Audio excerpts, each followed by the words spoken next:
protocol and direct the BOJ to do something. Legislation is in place to prevent that from happening. Favor Williams said, look, let me further state that in addition to the guardrails around dividends from the Bank of Jamaica to the government, any lending by the BOJ to the government cannot exceed 5% of the average of the government's recurrent revenue over the previous 3 years, and it has to be repaid no later than 4 months after the end of the fiscal year that the payment was in.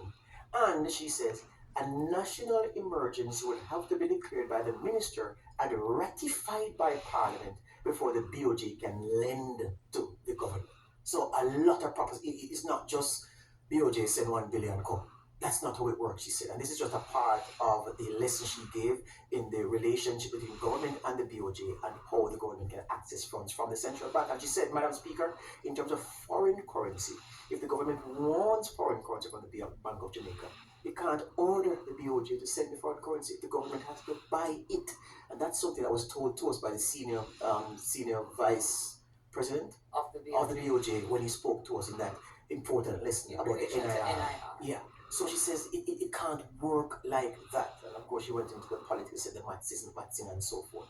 So essentially, what she was saying is that, look, if we remove the 11.4 billion that the government is taking from the NHT and remove the 18 billion that they're taking in tax bracket, in the tax measures, and replace it with two uncertainties that will not yield a dollar, none of them, until at least 2-3 years down the line.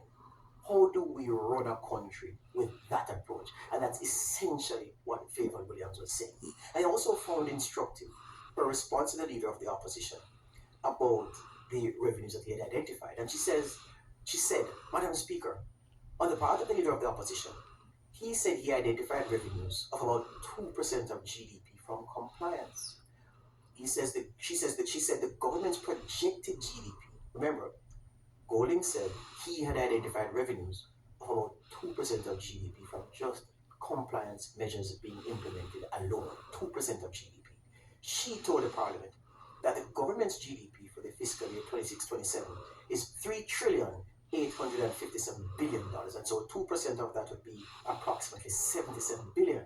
And then she asked the question, which I believe is one of the most important questions asked in this debate. She said, Madam Speaker, if the opposition leader identified $77 billion of new revenue from compliance, why then would the opposition spokesman on finance need to borrow any money at all to fund the budget? And I don't think that that's a question that the opposition could answer, because that question is unanswerable. That question is supreme. Because then, obviously, why would Julian Robinson as finance minister need to, if we're to take his alternative approach to financing the budget at face value, why would he need to borrow a dollar if on their calculation and their assessment there exists 77 billion, or let's use the opposition leader's low figure of 60 billion to rake in from strict compliance measures alone? Why would you need a dollar of debt financing to fund the budget? It's a question Favor Williams asked, and it's a question that could not be answered.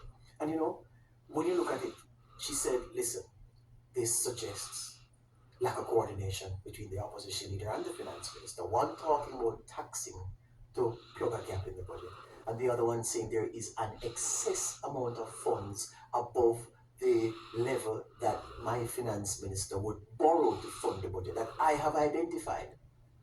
It told them don't work, it don't make sense. There is a lack of congruence between the points made by the two gentlemen on the opposition side, which is what the finance minister called out. But I think at the end of the day, Jamaica won, because we heard and saw thinking from the opposition.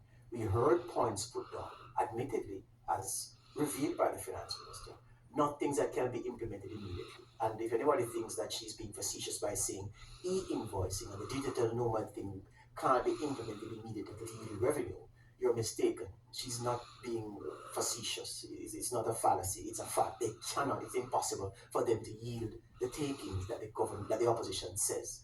And then she pointed to the flaw. So I'm saying that we as spectators, we benefited because we heard point and counterpoint, ideas and alternative, a plan of action and another approach to getting to the destination.